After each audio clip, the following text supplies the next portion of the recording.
के बर्तन, तांबे के बर्तन, मूर्तियाँ, नवरत्न, कांस्य, बहुत सारी चीज़ें प्राप्त हुई थी। मूर्तियों में शिव की भी मूर्तियाँ हैं, माता की भी मूर्तियाँ हैं, वरुण की भी हैं। रामायण, महाभारत, बुद्ध तक के साक्ष्य यहाँ उपस्थित हैं, जो आज इन दिनों संग्रहालय में संरक्षित हैं। कुछ चीज़ें बाहर के भी संग्रहालय में भेजी जा चुकी हैं। संग्रहालय को जैसे मैं क्रॉस करता हूँ, यहाँ आने के बाद आप देखेंगे कि भारतीय पुरातत्व सर्वेक्षण कार्यालय संरक्षण सहायक प्राचीन विक्रमशिला महाविहार के भग्नावशेष यहाँ लिखा हुआ है। यहाँ पे ऑफिस है, पास में ही पानी पीने का समुचित व्यवस्था आप देख सकते हैं। आप स्पष्ट देख, कृपया पीने के पानी से हाथ मुंह नहीं धोएं एवं बेसिन में कूला नहीं करें। इसका अर्थ है पानी आपको बिल्कुल शुद्ध मिलेगा। इसके बाद शौचालय है, जो महिला पुरुष दोनों के लिए, जो मैं आपको दिखा रहा हूँ, बिल्कुल साफ सुथरा शौचालय। यहाँ पर लगभग 160 विहार थे, जिसमें अनेक विशाल प्रकोष्ठ बने हुए थे। मेरे सामने आप देख सकते हैं पिलर्स, जो विक्रमशिला विश्वविद्यालय के अवशेष मात्र हैं। कहा जाता है कि विद्यालय में 100 शिक्षकों की व्यवस्था थी और नालंदा की भांति विक्रमशिला विश्वविद्यालय भी बहुत संसार में सर्वत्र सम्मान की दृष्टि से देखा जाता था। इस विद्यालय के अनेक सुप्रसिद्ध विद्वान हुए, जिसमें अतीश का नाम आता है, दीपांकर का नाम आता है, श्री ज्ञान का नाम आता है। ये लोग प्रमुख थे। ओदंतीपुरी के छात्र थे ये, और 11वीं शताब्दी में तिब्बत के राजा का निमंत्रण मिला और वहाँ पर गए वो। तिब्बत में बौद्ध धर्म के प्रचार प्रसार इनकी योगदान बहुत ही ज़्यादा है।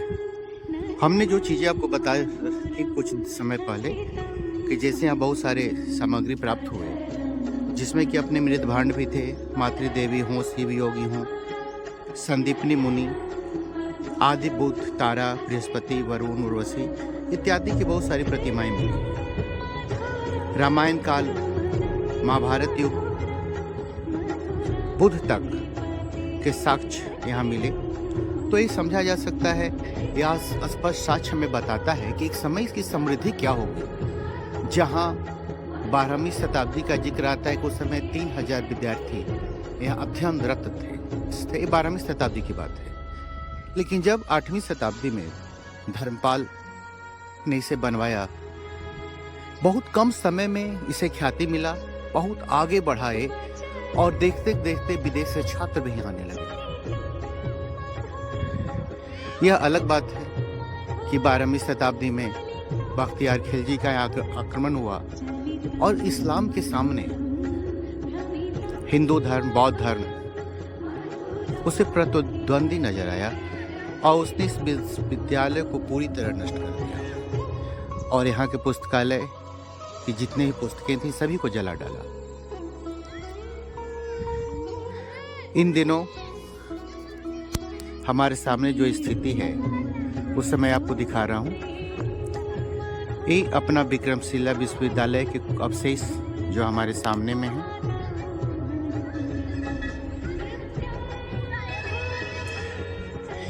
अभी लगभग 20% अवशेष प्राप्त हुए हैं। लगभग 80% अवशेष आज भी यहाँ के कब्र में दबे हुए हैं। यदि इसका उत्खनन कायदे से की जाए तो बहुत सारे साक्ष्य अभी भी हमें प्राप्त होंगे। वह तिब्बत, जहाँ अपने दीपांकर जी गए थे, जिन्होंने लगभग 200 सुपर ग्रंथों की रचना की। तिब्बत के राजा का निमंत्रण मिला, वहाँ गए। उन्होंने 11 साल रहकर तिब्बती भाषा में बौद्ध न्याय दर्शन का उल्लेख किया। आज हमारे सामने यह मंदिर जीर्ण शीर्ण अवस्था में है। यह स्थिति नहीं होती यदि इंडिया में बख्तियार खिलजी नहीं आया होता। बख्तियार खिलजी आया इस विद्यालय को पूरी तरह विध्वंस किया। इससे भी मन नहीं भरा तो उसने पुस्तकालय में रखी तमाम पुस्तकों को जला डाला। यह भग्नावशेष बताता है वह काला दिन, वह समय जब दुर्दांत आक्रांता का यहाँ प्रवेश हुआ था। कितना निर्मम था वह। अब मैं यहाँ से लेफ्ट टर्न ले रहा हूँ। लेफ्ट टर्न करने के बाद पुस्तकालय हमारे सामने। पुस्तकालय तो कह दिया मैंने, भाव बस, लेकिन पुस्तकालय के मात्र अवशेष हैं। यहाँ लगभग 160 से ऊपर बिहार का कक्ष, जिस कक्ष में बैठकर विद्यार्थी अध्ययन करते थे,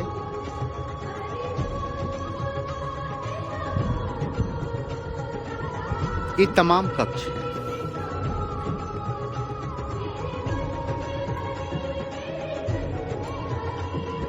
दूर दूर से आज भी लोग आते हैं, इस रिमेन्स को देखते हैं, उस समय को याद करते हैं, अफसोस करते हैं और फिर चले जाते हैं। आज इस जगह पर काफ़ी अन्वेषण हो रहे हैं। अभी भी पुरातत्व विभाग लगी हुई है, पूरा वर्कआउट कर रही है। इस एरिया में ही एक ज़मीन देखा जा रहा है जो लगभग 215 एकड़ का है। वहाँ पे एक विश्वविद्यालय का निर्माण किया जाएगा। मैं सीढ़ी से नीचे आया और आगे की ओर मैं बढ़ रहा हूँ। बढ़ने के बाद हमारे लेफ्ट साइड में बहुत सारे कक्ष के अवशेष आज हैं। सामने अभी उत्खनन बाकी है, लेकिन ऊपर में तत्काल चूंकि टूरिस्ट आ सके, बैठ सके, इसके लिए पेड़ पौधे लगा दिए गए हैं। मैं आगे अब सीढ़ियों की ओर बढ़ रहा हूँ। एक पे जाने से पहले लेफ्ट साइड में महाविहार के संबंध में कुछ लिखित हैं जो मैं आपको दिखाने जा रहा हूँ। मेरे सामने मुख्य स्तूप। मैं सीढ़ियों से उतरता हुआ आगे की ओर बढ़ता हुआ, शायद कुछ चीजें लिखी हैं सामने। क्या लिखा है जरा देख लूं। प्राचीन पुस्तकालय, एंशिएंट लाइब्रेरी, मुख्य स्तूप, प्राचीन पुस्तकालय बिहार, वो एंशिएंट लाइब्रेरी, मेन स्तूप, एंशिएंट लाइब्रेरी। यस, अब आगे की ओर देखते हैं क्या लिखा हुआ है। अब मैं आगे की ओर बढ़ रहा हूँ। मेरे साथ साथ तमाम दर्शक जो आगे जा रहे हैं, हर लोग इस उद्देश्य से आगे जा रहा है कि क्या समय था वो जब यहाँ धर्मपाल ने इस जगह को बनवाया था, और वो क्या इसका दुर्भाग्य था जब बख्तियार खिलजी ने इसे पूरी तरह नष्ट कर दिया। तो रिमेन्स आज ज़रूरत है तो डेवलपमेंट की, एक संरक्षण की।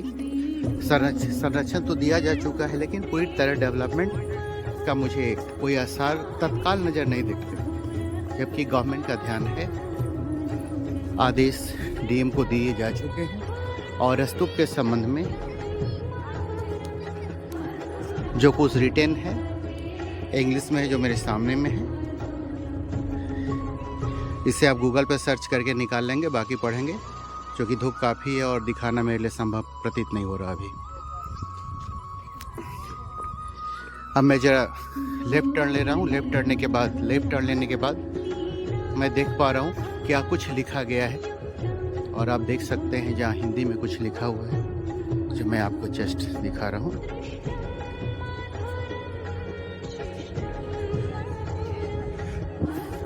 अब आगे मुख्य स्तूप की ओर आप देख सकते हैं सामने स्तूप जो कि सीढ़ियों पे जाने के बाद हमें प्राप्त होता है। ये कौन सा वर्गाकार चीजें हैं जिसके आसपास बनी हुई।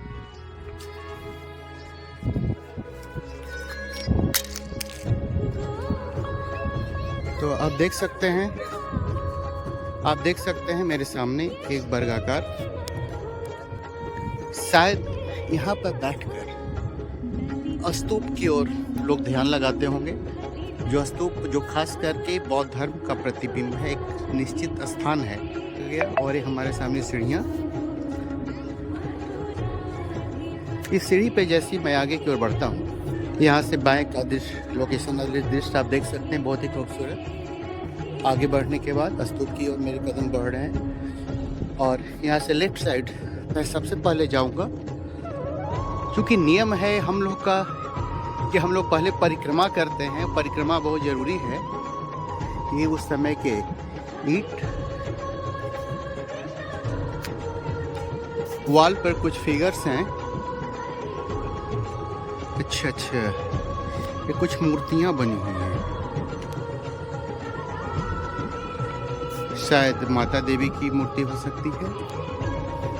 क्योंकि यहाँ पे जो उल्लेख में हमने पाया है या जो हमने देखा है उसमें स्पष्ट रूप से माता देवी की मूर्ति, शिव, वरुण, बौद्ध, राम इत्यादि के हमें मिले हैं। ये लगभग नष्ट हो चुके हैं, फिर भी जहाँ प्रतीत होता है भगवान बुद्ध की प्रतिमा है जो विक्षिप्त अवस्था में है, खंडित हो चुकी है। अब मैं बिल्कुल स्तंभ के सामने हूँ और मेरे पीछे में स्तूप जो नज़र आ रहे हैं, ये स्तूप, मुख्य स्तूप आप देख सकते हैं। यहाँ पे बहुत सारे दर्शक हैं जो बैठे हैं और अपनी फोटोग्राफी करा रहे हैं कि जब मैं भविष्य में कहीं बैठूंगा तो कहूँगा देखो मैं विक्रमशिला गया था। ये हमारे सामने एक और पार्ट जो कि अभी लगभग जहाँ तक हमें याद है जहाँ भी कभी कुछ पार्ट रहा होगा। राइट साइड टर्न लेता हूँ, उसके बाद देख रहा हूँ शायद कुछ कबूतर मेरे भी रह रहे हैं। अभी क्या है वो, कुछ चीज़ तो है जो उसमें हमें नज़र आ रहा है, लेकिन है क्या वो पता नहीं चल रहा है। खैर जो कुछ भी हो ऊपर में, मुझे क्या। ये हमारे स्तूप के आसपास के क्षेत्र, शायद कभी कमरा हुआ होगा। ये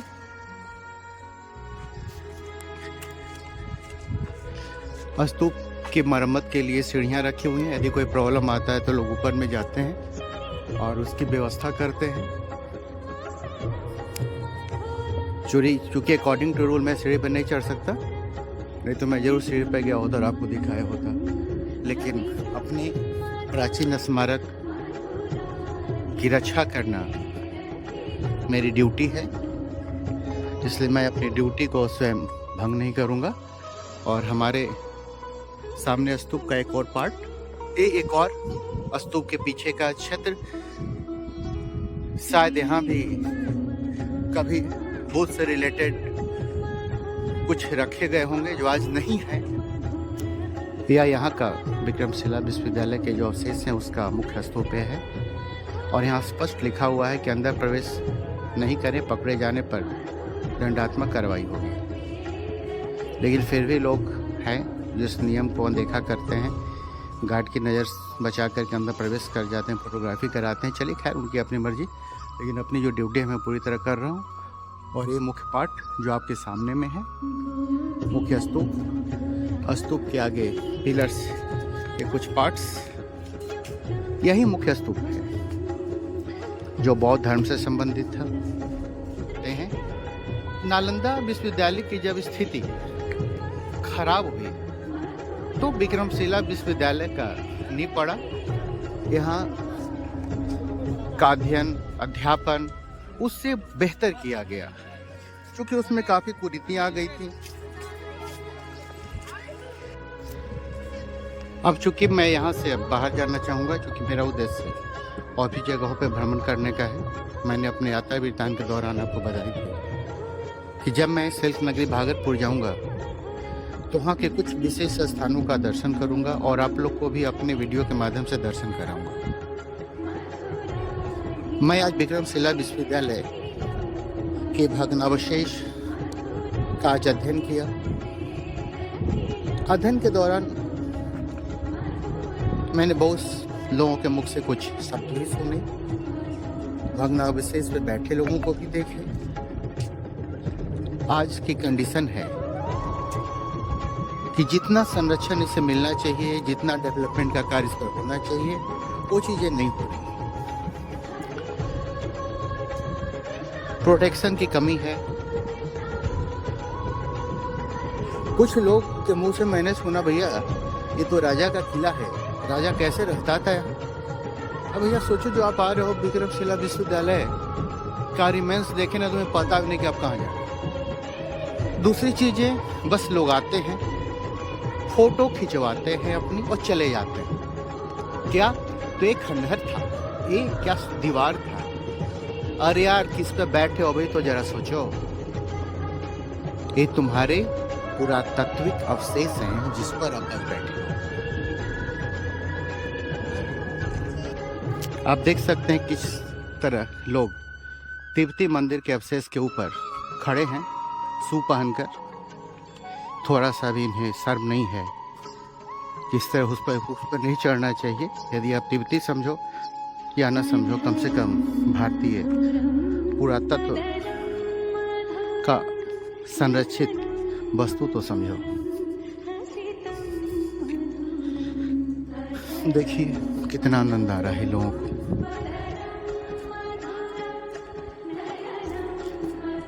अब मेरा एक कार्यक्रम पूरा हुआ, यहाँ का मेरा प्रोग्राम जो भी था घूमने का, और नेक्स्ट शायद फ्यूचर में ना हो, मेरी लास्ट जर्नी है।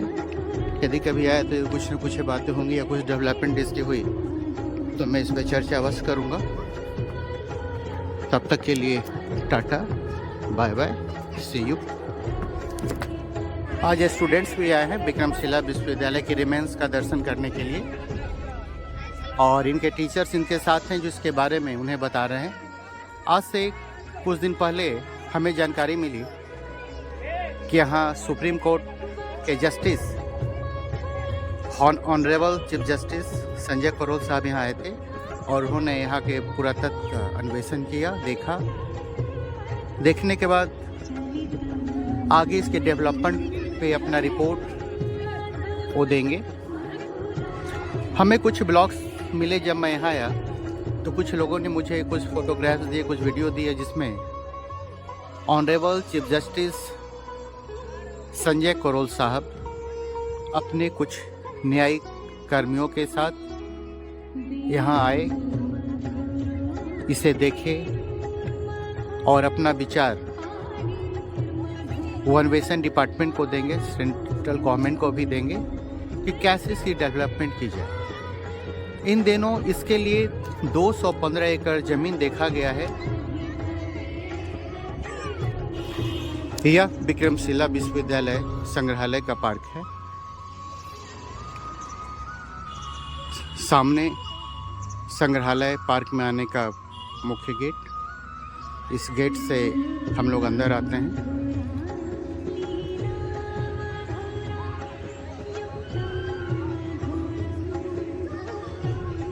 सामने म्यूजियम, पेयजल की अच्छी व्यवस्था, गार्ड्स हैं। यहाँ आने के लिए किसी टिकट की ज़रूरत नहीं होती। जो टिकट हम लोग एंट्री के समय 25 रुपये पे कर लेते, वही टिकट्स हैं। ये आने के बाद वो सारी मूर्तियाँ, माले प्लस बहुत सारे वस्तु यहाँ उपलब्ध हैं जो पुरातत्व सामग्री में आते हैं, जो उत्खनन के द्वारा प्राप्त हुए।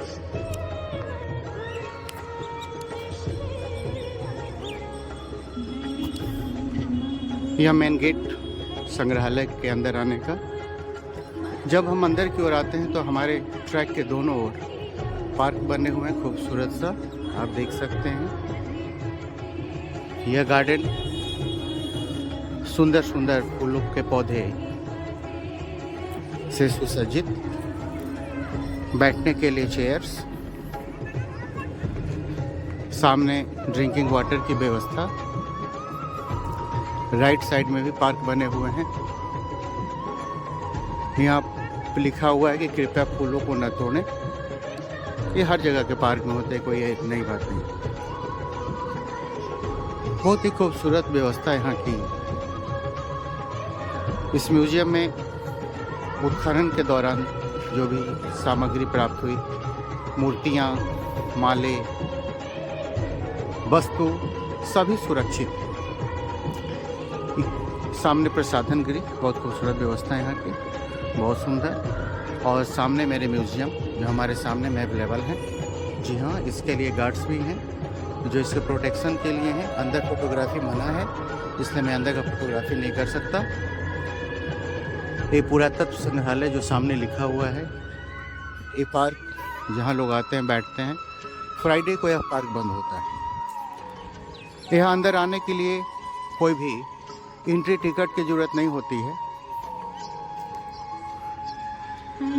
25 रुपये देकर हम लोग जो पास लेते हैं, जो टिकट कटाते हैं, वह एंट्रेंस होता है इस संग्रहालय में आने का।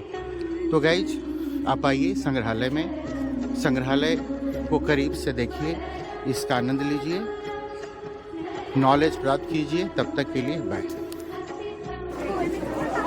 भीड़ बहुत ज़्यादा थी और मुझे विक्रमशिला से बर्धमान पकड़कर भागलपुर आना था, क्योंकि रात में मेरा ट्रेन लगभग 11:30 बजे है। मैं वहाँ से खड़ा आया। ये भी एक खड़ा रहने का एक अलग आनंद। ठीक है गाइस, मेरा ये विक्रमशिला टूरिज्म का वीडियो कंप्लीट हुआ। अब अगले ब्लॉग में अगले सब्जेक्ट के साथ, तब तक के लिए टाटा बाय बाय।